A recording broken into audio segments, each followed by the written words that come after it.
আমরা নিজের চোখে নিজের বড় মনে করি, এরকম ডাকাইত আছে না নাই? নিজেরাই নিজে মনে করে কত বড় সাহেব, লাট সাহেব। মান তাওয়াদা তারাফা, এটা হচ্ছে সুন্নাতুল্লাহি ফিল আরদ।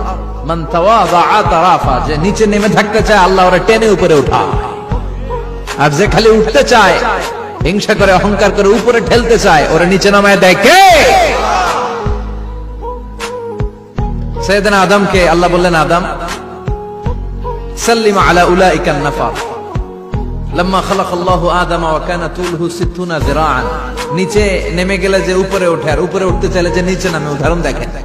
আদম আলাইহিস সালামকে তৈরির পর আল্লাহ বললেন, আদম সাল্লিম আলা উলাইকা নাফার, এই ফেরেশতাদের সালাম দাও। কি দাও? সালাম দাও। কোনো প্রশ্ন নাই, আল্লাহ সালাম দিব কেন? ফেরেশতারা আমারে দিব না কেন? আমি আগে দিব কেন? কথা আছে কোনো? যেই সালাম দিল, সালাম দেওয়ার সাথে সাথে ওনার মর্যাদা বাড়িয়ে দিল কে?